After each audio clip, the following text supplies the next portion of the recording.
Às vezes a vida nos machuca e por vezes, por conta disso, nós ficamos abatidos.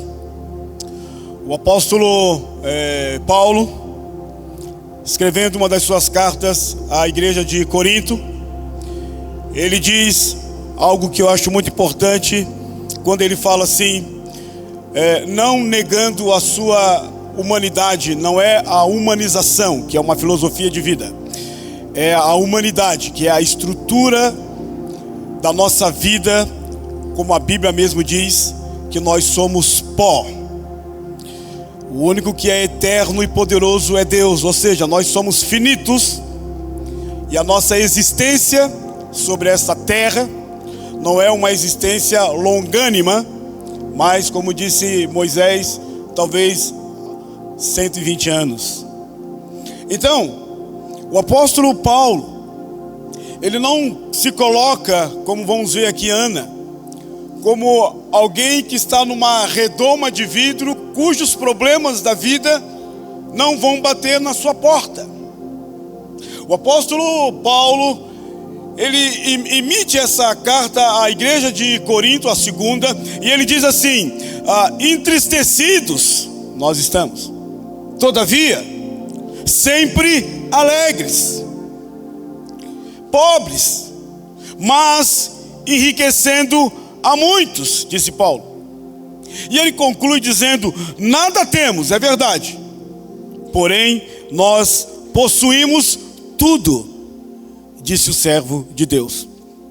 Andar com essa mulher aqui, com a Ana, no livro de Samuel, esse livro que a primeira história que ele vai narrar para nós é a história de Eucana, deste homem eframita, deste homem que teme ao Senhor, deste homem que tem um coração adorador, mas que ele tem um problema na sua casa de enfermidade, de doença, e que a sua esposa, a Ana, é uma mulher de garra, de fibra.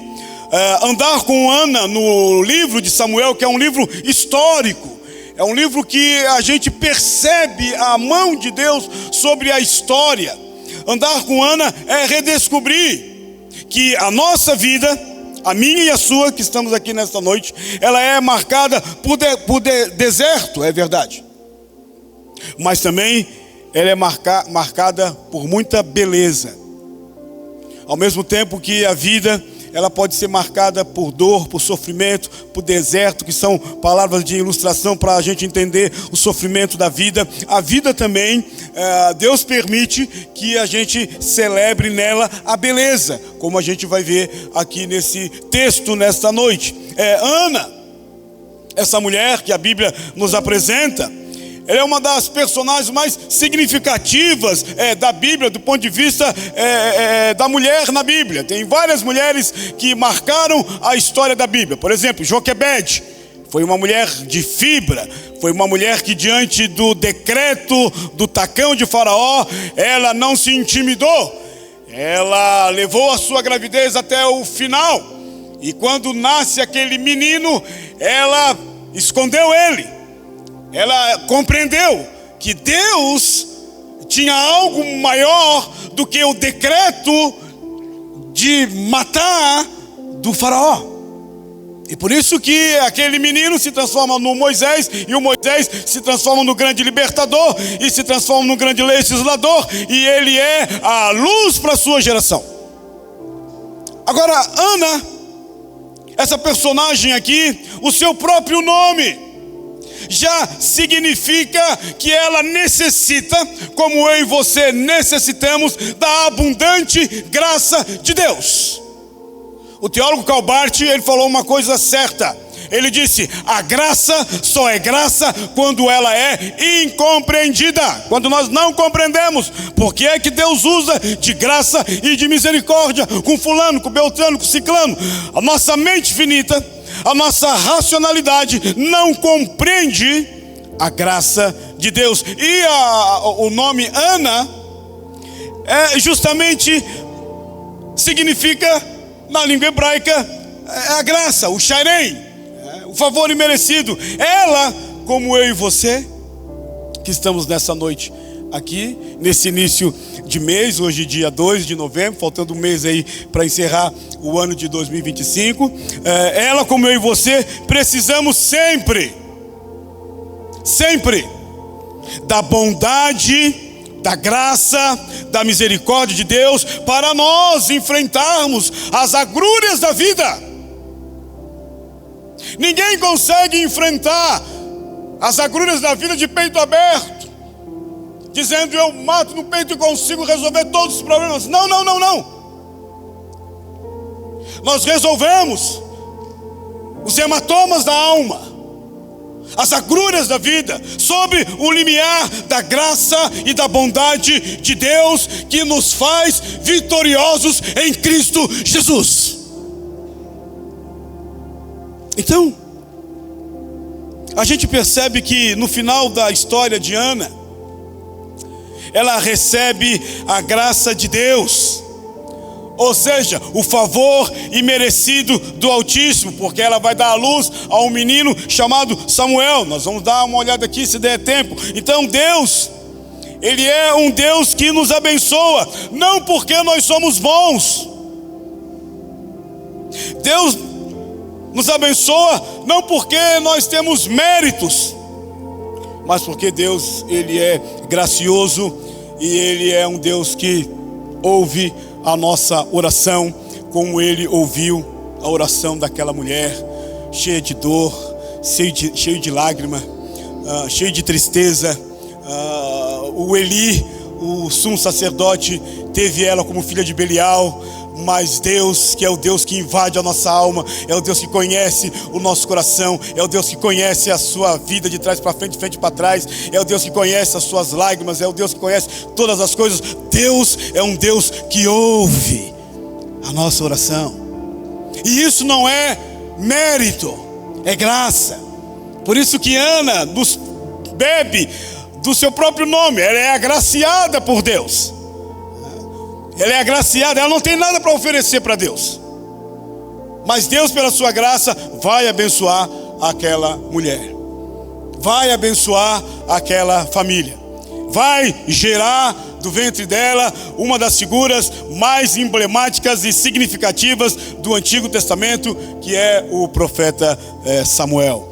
Então, nós aprendemos com Ana algumas lições para a nossa vida. Por exemplo, em meio aos intempéries da vida, Ana nunca se afastou de Deus. Preste atenção. Diante dos intempéries da vida, as lutas que chegam, as perdas que chegam, as lágrimas que rolam sobre a nossa face, diante dos intempéries da vida, essa mulher aqui, Ana, ela nunca se afastou de Deus. Pelo contrário, ela sempre estava na casa do Senhor. Capítulo 1, do verso 7, diz assim: Ana subia de ano em ano para ir na casa do Senhor sacrificar junto com seu esposo. Era uma mulher que não colocava os seus problemas, as suas dificuldades acima do Deus que ela servia. Às vezes, o problema, a dor e a luta podem querer nos afastar de Deus. As decepções, as dificuldades, as tribulações podem querer nos afastar da presença do Senhor, de vir no culto, de adorar a Deus de todo o coração, porque a luta chegou, bateu na nossa porta e parece que o melhor caminho é a gente não vir no culto, não adorar o Senhor e ficar em casa. Não, Ana era diferente. Ela tinha uma doença, ela não poderia gerar, ela não poderia ter filhos, e naquela cultura, e naquele estrato social, ela era como se fosse um opróbrio, era quase que maldita, porque não poderia gerar uma criança, um filho. Mas mediante a isso, ela nunca perdeu a adoração. Ela nunca perdeu o entendimento do que Deus é maior do que qualquer coisa. E por isso a Bíblia diz que de ano em ano, aquela mulher subia para Siló, junto com o seu esposo, para adorar a Deus, para buscar a face do Senhor. E ela nos ensina nessa noite. Irmãos, amigos, você que entrou aqui neste lugar, não sei como você chegou aqui, não sei como é que está a sua vida, como é que está o seu casamento, como é que está o seu relacionamento com o seu filho, como é que está o seu relacionamento com os seus familiares. Eu só sei dizer que Ana se coloca para nós aqui como um protótipo, como um modelo de mulher, de serva de Deus, que não é engolida pelos problemas da vida. Pelo contrário, isso não afasta ela de Deus. Pelo contrário, aproxima cada vez mais ela do Senhor. Ela tem uma espiritualidade linda, não é engessada, não é religiosa, não é mecanicista, nada disso. A Ana, que ama Deus, que conhece o Deus da aliança, ela nos ensina que os problemas da vida e os intempéries não podem nos afastar da presença do nosso Deus bendito e maravilhoso. Segundo, Ana mesmo, sendo uma serva de Deus, deixa claro para mim e para você nesta noite, que eu e você não somos super-homens, não somos mulheres maravilhas, se é que a gente pode usar esse texto para as mulheres. Não, eu e você somos pessoas que fomos criados à imagem e semelhança de Deus, mas que fomos colocados neste local aqui. Deus cria em 3D, Deus cria o céu, a terra e o mar, e nos coloca sobre a terra. E aqui nessa terra, neste palco onde Deus se manifesta, tem tristeza. Nesse palco onde Deus se manifesta tem graça. Nesse palco onde Deus se manifesta tem salvação. Nesse palco onde Deus se manifesta, Ele não tira a nossa humanidade. Nós aceitamos a Cristo, como nesta manhã eu falei aqui para os irmãos que vão se batizar e o curso primícia. Deus não nos robotiza. Nós continuamos sendo gente que sofre, que tem medo, que tem angústia e que precisa cada dia da graça do Senhor. Ana, no texto sagrado aqui, ela deixa vazar nas entrelinhas da Bíblia que ela é uma pessoa que não esconde o seu sofrimento, que não esconde o que está fazendo ela derramar lágrimas. Não existe uma espiritualidade aqui invernizada. Não. Ela é uma pessoa que sabe que tem um problema na sua casa, que tem um problema na sua família, e ela vai buscar a Deus, ela não vai esconder. Eu sei que a nossa geração coloca máscaras, como disse Charles Swindoll no seu livro, tira as máscaras, ele falou, tira as máscaras, se apresente diante de Deus, quem você é, Deus te conhece por completo. Ana, ela não esconde os problemas que ela está enfrentando. E quando a gente tem esse caminho de Ana, a vida fica mais leve para nós. A gente tira um peso das nossas costas. Por quê? Porque a gente conta com a presença maravilhosa, graciosa de Deus. Nós temos um expediente chamado oração, onde nós podemos orar, entregar a nossa dor, entregar o nosso fardo, colocar tudo diante de Deus. Ela faz isso. Ela não é como muitos crentes que têm problemas e dificuldades e não levam na presença do Senhor, tentam resolver tudo na força do braço. Não, Ana, ela não faz isso. O verso 1 diz que Ana é uma mulher que chora. Ela chora. Verso 1:8, que está aqui na Bíblia, diz assim: então Eucana, seu marido, lhe disse: Ana, por que tu choras, Ana? O choro da Ana é o choro de muitas mães no Brasil. É o choro de muitas mães, de muitos homens. É o choro da dor. É o choro do filho que foi embora. É o choro do desemprego. É o choro de tantas coisas que faz a gente lacrimejar. Ela chora. Ela se quebranta.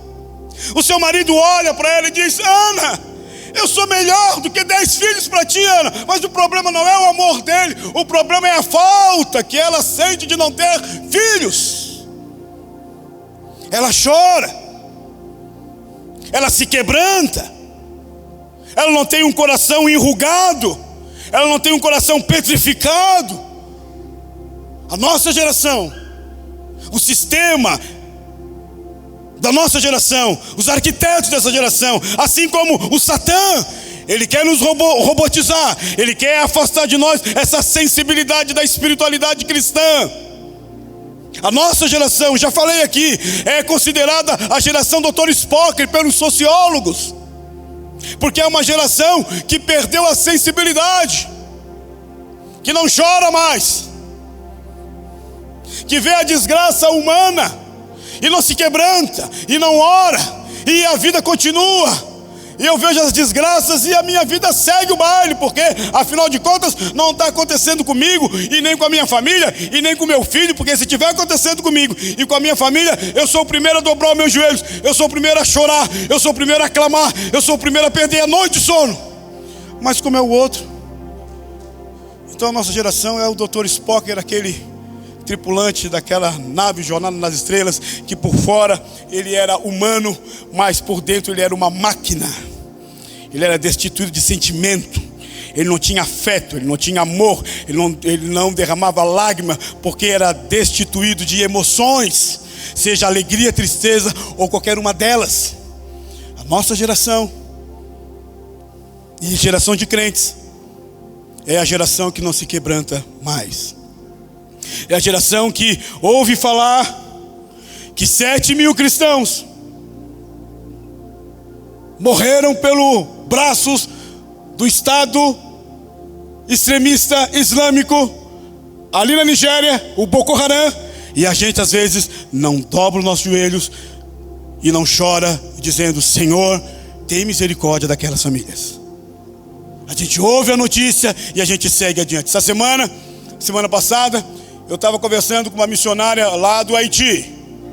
Essa missionária, ela está na cidade, na República Dominicana, porque ela não pode entrar no país do Haiti por conta da guerra civil que está assolando aquele país. E lá ela tem muitas escolas onde ela ajuda muitas crianças que não têm mais pai por conta daquele desastre que aconteceu quando houve aquele terremoto lá no Haiti, que inclusive a nossa igreja enviou a Cida, a Cleusa, lá para o Haiti naquele período complicado para eles. Então Deus levanta ela para ela ser uma pessoa que vai ajudar essas vidas. E ela estava falando para mim semana passada: pastor, ora por nós,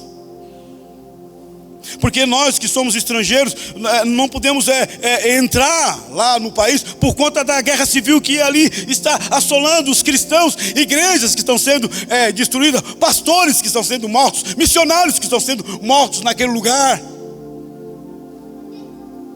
A igreja, ela não pode perder essa espiritualidade de Ana aqui, que se quebranta, que chora, que derrama lágrimas por situações adversas da vida.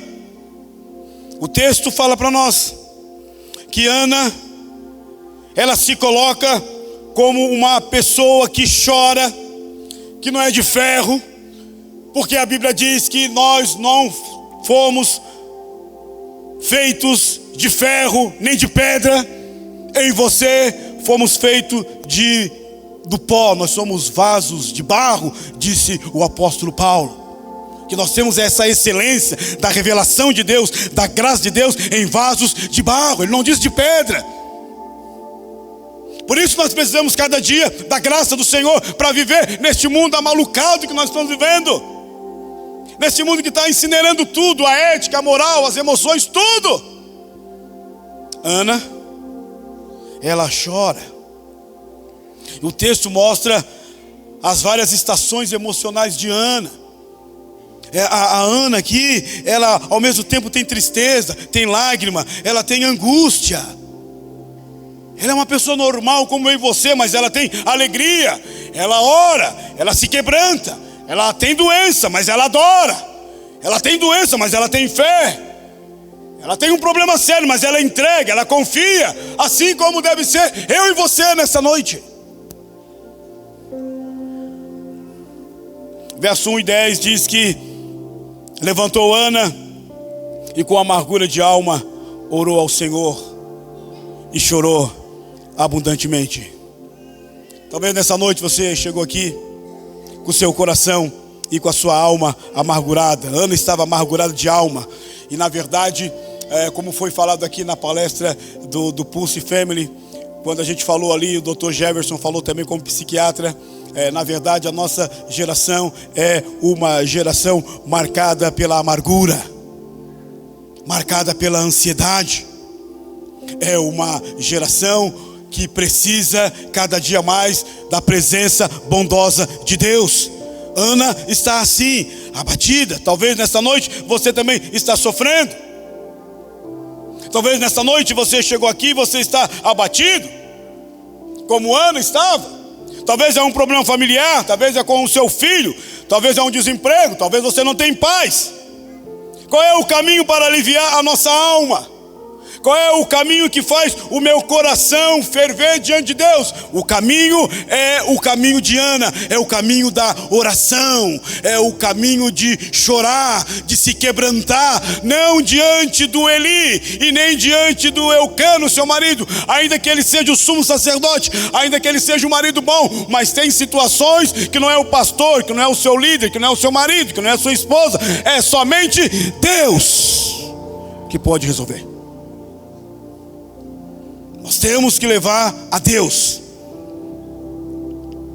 todas as coisas na nossa casa.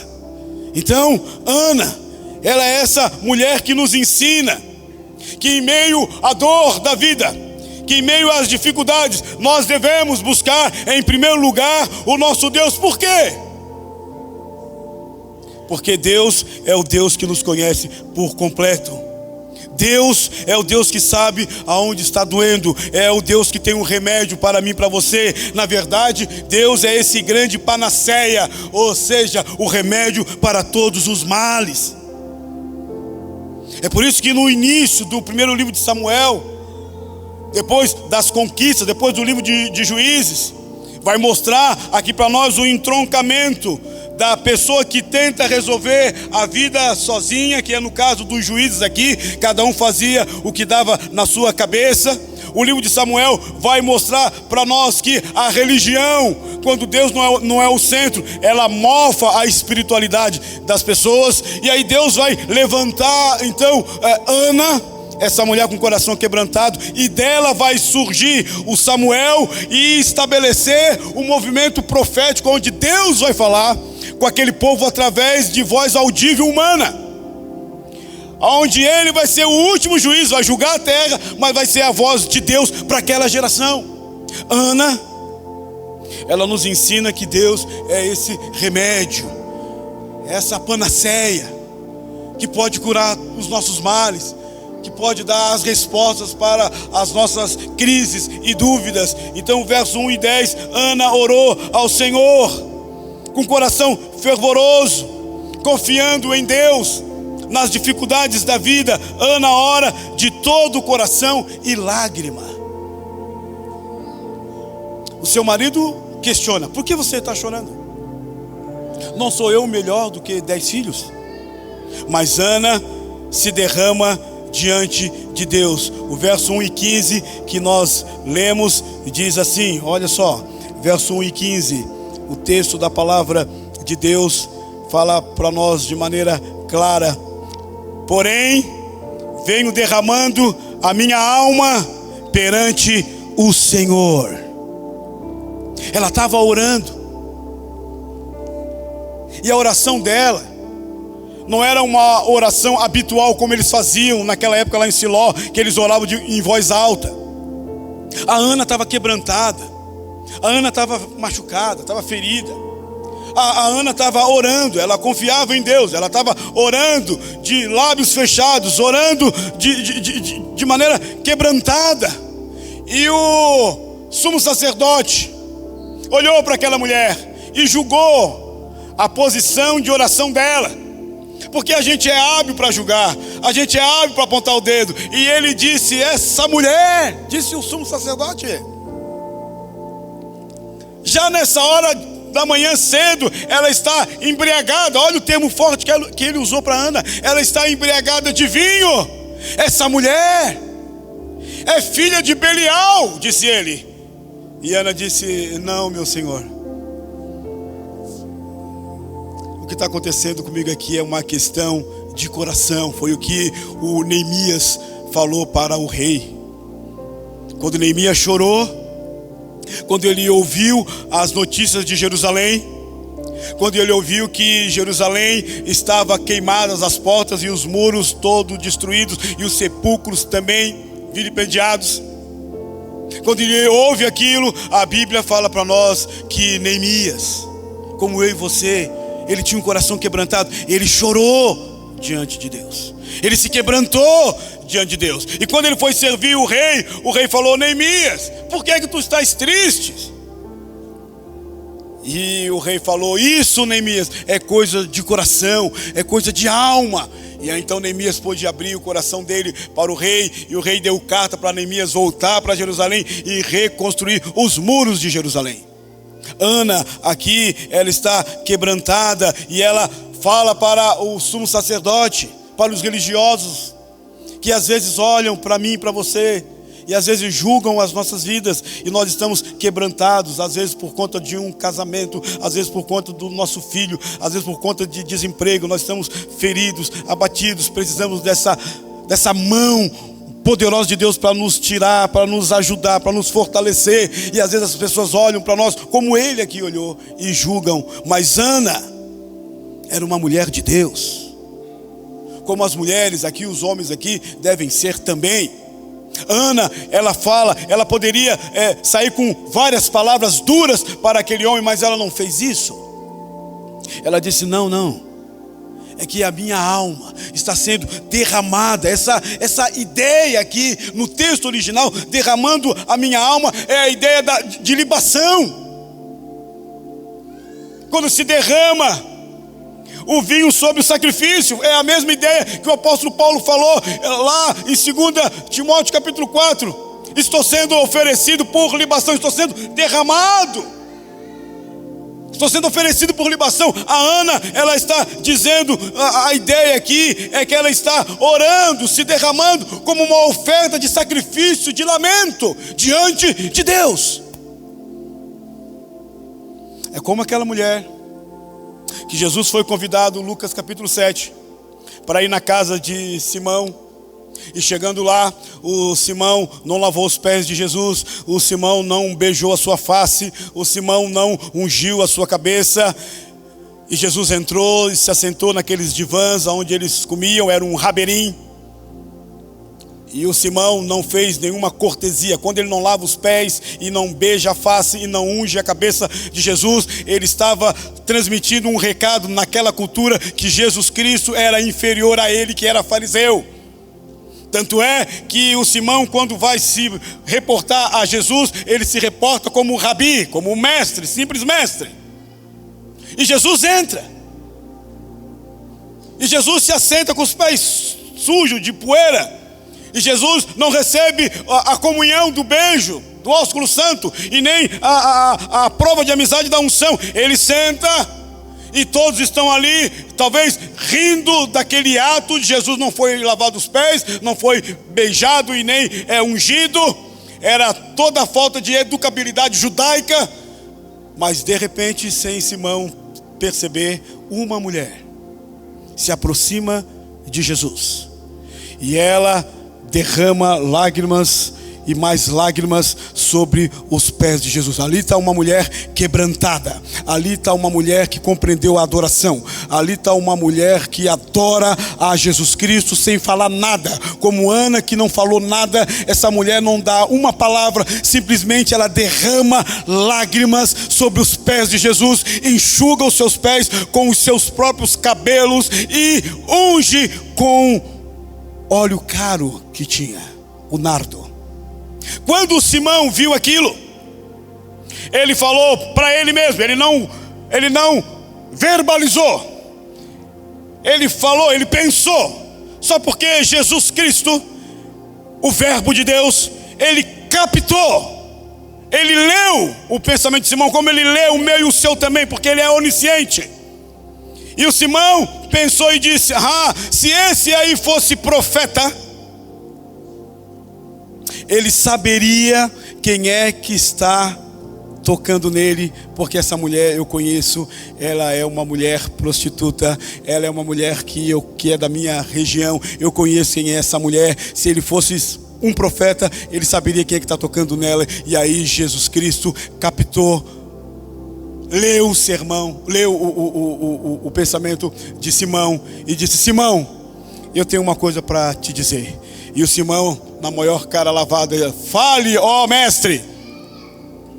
E Jesus disse: certo homem tinha 2 credores, e um devia 50 reais, outro devia 1 milhão de reais. Ele perdoou a ambos. Quem você acha que é mais grato? E ele disse: óbvio que aquele que ele perdoou 1 milhão de reais. Eu estou aqui traduzindo a Bíblia.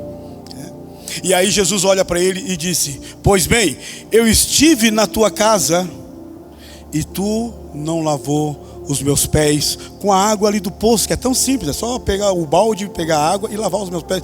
Você não fez isso. Essa mulher, desde quando ela chegou, ela não para de lavar os meus pés, não com a água do poço, mas com a água da alma, do coração, do nefesh, da vida.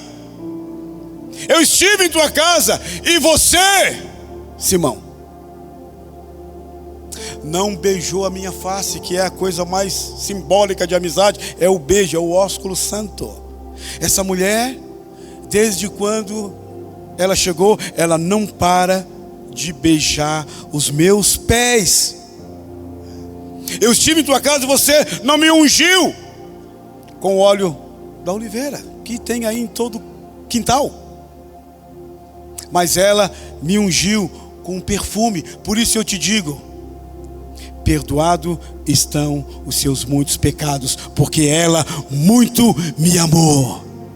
É um coração quebrantado, é o coração que se derrama, como Ana aqui. Ela não está se derramando diante do Eli, o sumo sacerdote, ou seja, o pastor daquela época. Ela não está se derramando diante de homem nenhum. Ela está se derramando, como eu e você nesta noite devemos nos derramar, abrir o nosso coração para Deus. O culto nunca deve ser antropocêntrico e nem a oração. O culto é cristocêntrico. O culto é sempre para Deus. A minha oração é sempre para Deus. É Deus que faz e realiza. Por isso essa mulher, ela se quebrando diante de Deus e ela faz um voto. Ela diz, verso 1:11, diz assim: fez um voto dizendo: Senhor dos exércitos, disse ela, se benignamente atentares para a minha aflição, para o meu coração, para a minha família, para a minha dor, para a minha dificuldade, se tu me atentares para a minha aflição, da tua serva, e de mim te lembrares, e da tua serva não esqueceres, e se tu me deres um filho varão, ela é específica aqui, se tu me deres um filho varão, eu quero dizer uma coisa para o Senhor: ao Senhor o darei por todos os dias da sua vida, e sobre a sua cabeça não vai passar navalha. Ele vai ser um nazireu, ele vai ser consagrado desde o ventre até a sua morte para o Senhor. Ana abre o seu coração para Deus. Essa mulher, ela sabe o que quer, ela sabe onde é que está a dor. Ela sabe que o problema pode ser o filho, pode ser o esposo, pode ser o vizinho, pode ser na família, enfim, como a gente sabe também, e às vezes a gente esconde. Ana, ela abre o seu coração para Deus. Aqui eu li o texto para vocês. Ela faz uma oração que é diretiva, direcionada, não é uma oração genérica. Não, é uma oração diretiva, uma oração de confiança. uma oração que confia, uma oração que sai das suas entranhas, da entranha da alma, uma oração intencional.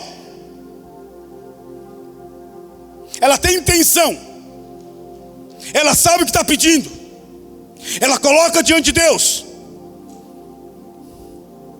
ela ora. Orar é um expediente que Deus deu para nós fazer. Orar, responder é outra história. Orar, eu devo orar, colocar diante de Deus, ser intencional. Senhor, é isso aqui que eu estou orando, é para isso aqui que eu estou orando este ano, é pelo meu marido que eu estou orando, é pelo meu filho que eu estou orando, é pela conversão dele que eu estou orando. Ser intencional. A Ana foi intencional, ela foi clara, não ficou anuviada. A oração dela para Deus é uma oração transparente, é uma oração intencional, diretiva, de confiança. Ela diz: Senhor, se tu me deres um filho, um varão, é um homem, não é menina, não é menina que eu quero um varão.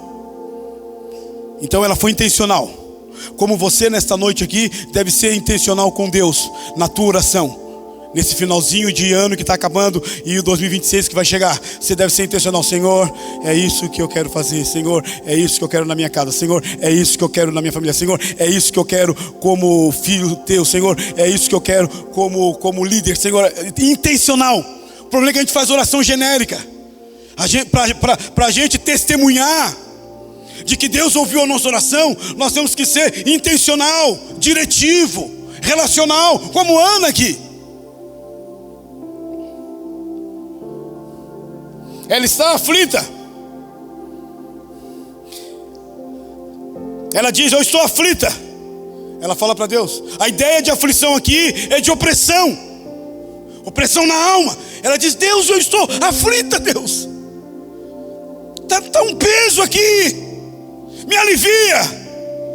Ela fala para Deus: Deus, eu sou tua serva. Olha que interessante, ela não disse: eu sou esposa do Eucana. Não, ela não falou isso. Ela disse: o Eucana é meu esposo, mas agora é uma questão entre eu e Deus. Eu sou tua serva, eu sou submissa a ti. 2 vezes ela vai usar a palavra serva. Eu sou tua serva. Por isso, Deus, se tu lembrares de mim, da minha casa, da minha oração, do meu filho que foi embora, do meu marido que está desempregado, do meu filho que precisa de salvação, se tu se lembrares de mim, se tu não esqueceres, e tu der esse menino para mim, eu vou devolver esse menino para ti. Tu me dá e eu te devolvo. Tu me entrega e eu te entrego. Tu abre a minha madre e eu entrego ele como um profeta e juiz.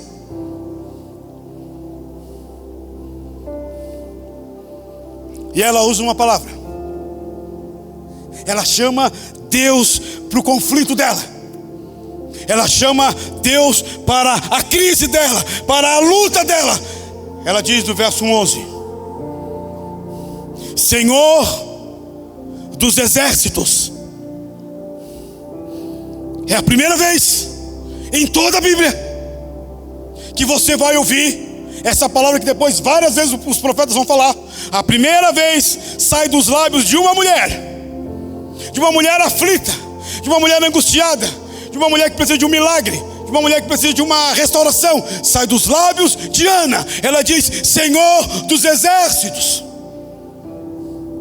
Aparece pela primeira vez essa palavra na Bíblia. E isso é muito importante. Por quê? Porque quando ela usa essa palavra, ela está dizendo que Deus, Yahvé, Ele é o Deus eterno, que em todo o Antigo Testamento e também no Novo, e também em Apocalipse está escrito. Vai falar desse Deus que é eterno, ou seja, o Deus que é eterno. O que é, preste atenção, o que é, o que era e o que há de vir, o Deus Todo-Poderoso. Quando ela fala isso, ela está dizendo: Deus, Tu és o Deus que é, que era e que há de vir. Tu és o Senhor dos exércitos. Ela chama Deus. Ela diz: Deus, Tu comanda tudo. A criação, os homens, os anjos, as estrelas, o sol, a lua, tudo.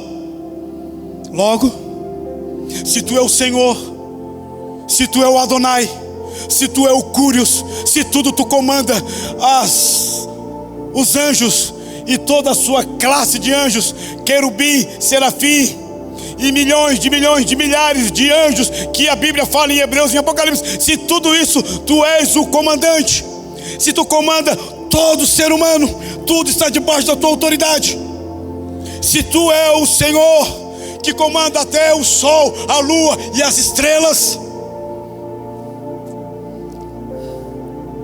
o que é para Ti, Senhor? Me dá um filho. O que é para Ti, Senhor? Curar minha esposa. O que é para Ti, Senhor? Abrir uma porta de emprego. O que é para Ti, Senhor? Curar a minha alma que está ferida, que está rasgada, que está sangrando, que está pulsando. O que é para Ti? Isso não é nada.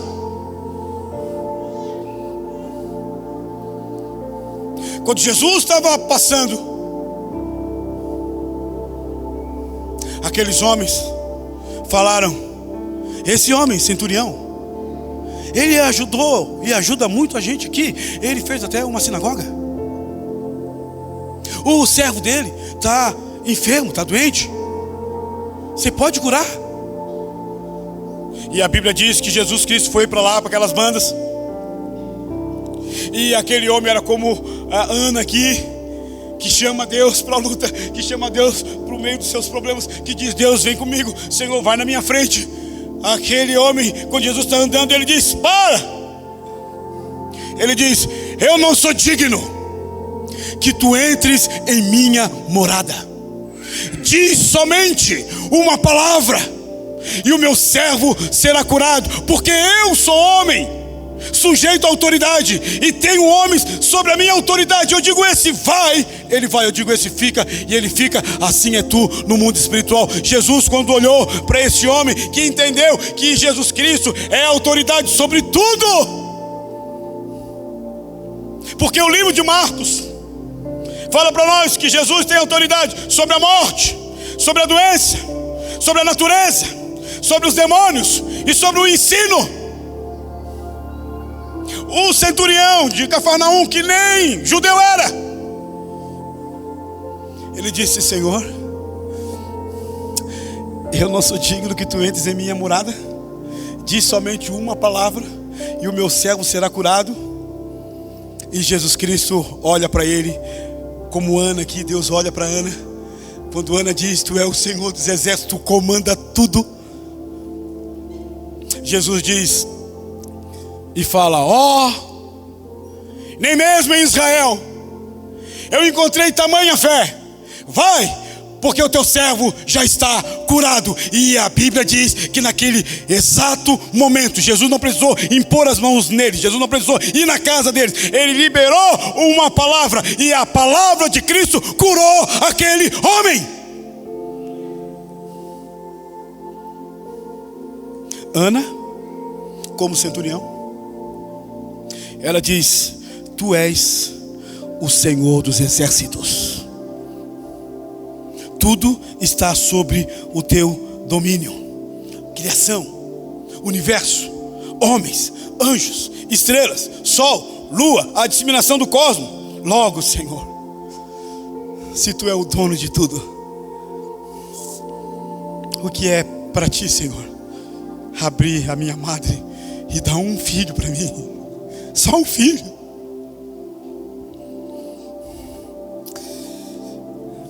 Interessante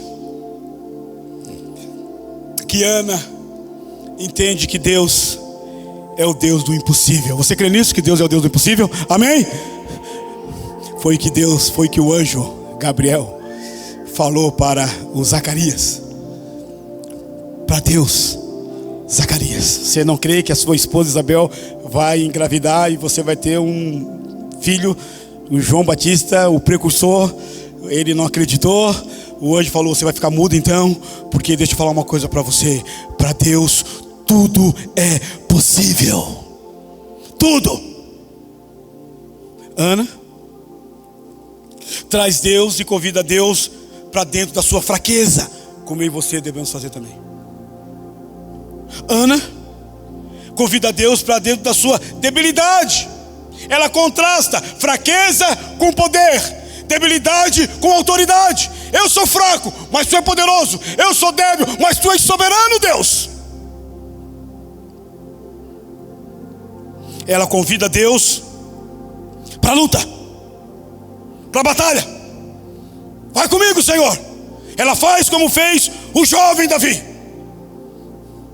O Davi, o menino, seu pai diz: vai até o campo de batalha, ver como é que estão os teus irmãos e o rei. E eles estão lá na batalha com os filisteus. Quase 40 dias, de um lado está o exército dos filisteus, e do outro lado está o exército de Israel, comandado pelo rei Saul.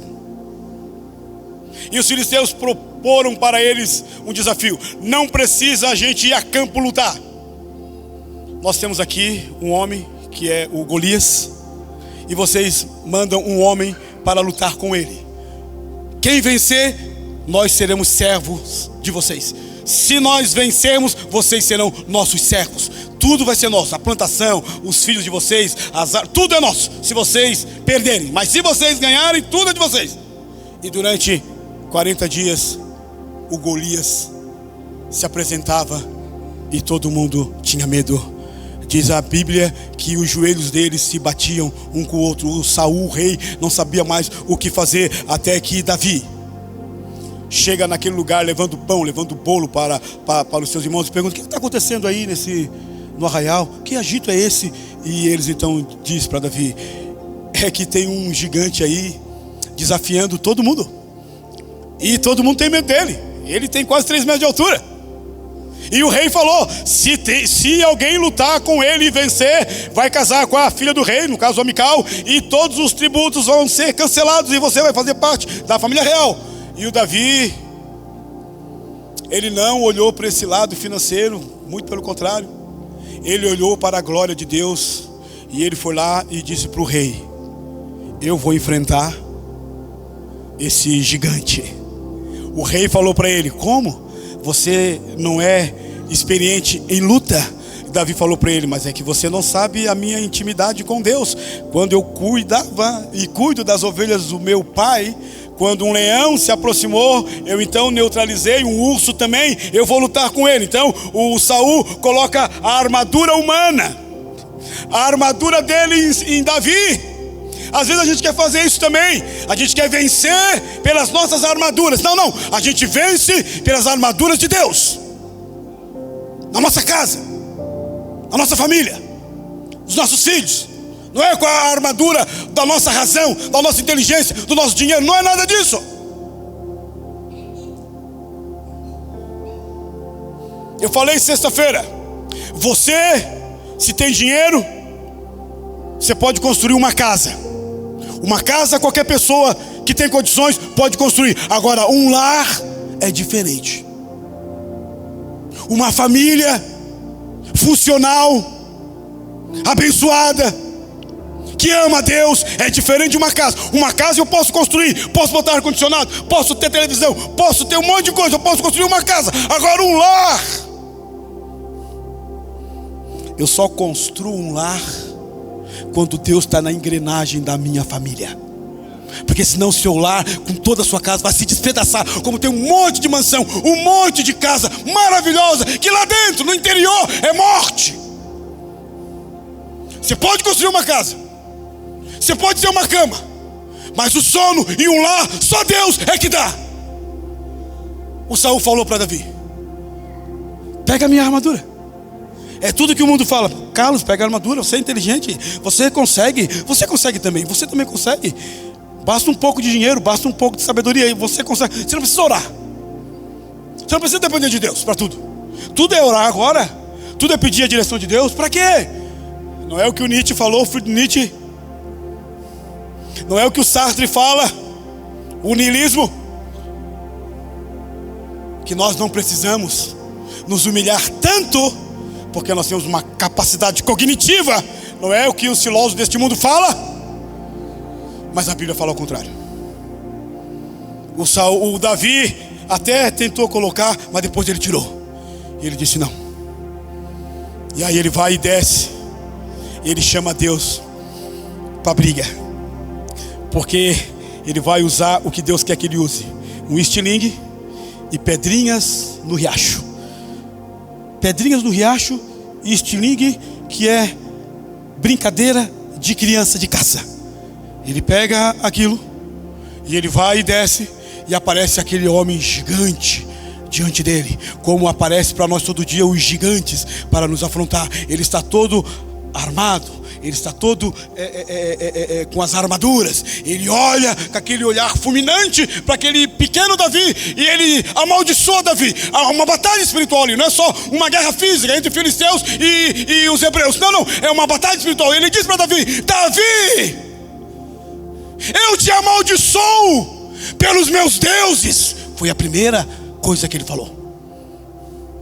E o Davi disse para ele: você vem a mim com espadas, com maldição, com toda essa parafernália, mas eu vou a ti em nome do Senhor dos Exércitos. Eu vou a ti, não na minha força, não na minha capacidade, não na minha experiência. Eu vou a ti em nome do Senhor dos Exércitos. E sabe o que aconteceu? Davi, como Ana, trouxe Deus para dentro do problema, como você deve levar também. Trouxe Deus para dentro da dor, do sofrimento, da angústia. E Deus lutou a luta de Ana, e Deus deu vitória para Davi.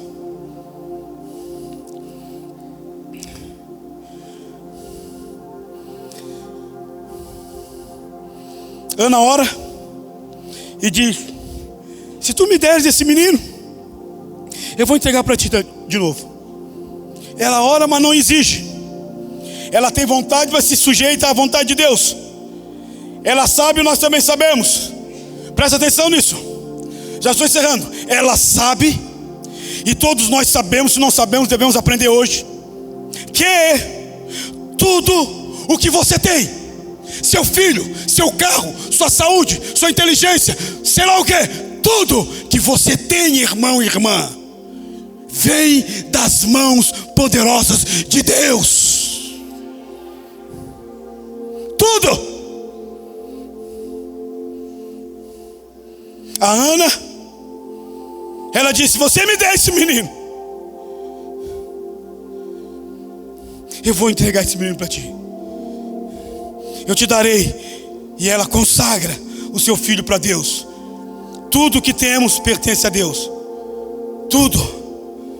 E devemos, irmãos, nessa noite, consagrar tudo ao Senhor. Consagra o seu lar ao Senhor. Consagra a sua vida ao Senhor, os seus filhos ao Senhor. Tudo, tudo, tudo nós devemos consagrar ao Senhor. E aí Deus entrou na luta de Ana. Verso 1:18 fala que o semblante de Ana já não era mais triste, porque Deus agora vai fazer um milagre na casa dela. Ela desce a montanha, ela vai para a sua casa, e a Bíblia, de maneira tão poética e linda, diz que Deus visitou o ventre de Ana, e Ana agora está grávida. Aleluia. Ana trouxe Deus para a luta, trouxe Deus para a batalha. E Deus, como diz o Isaías, Ele não resiste um coração quebrantado. O nosso Deus parece que é um Deus manteiga derretida. Ele não resiste quando você se quebranta diante dEle. O que Ele resiste é os soberbos. O que Ele resiste é aquelas pessoas que não se dobram diante dEle. Agora, os humildes, os quebrantados, Deus exalta. Aleluia.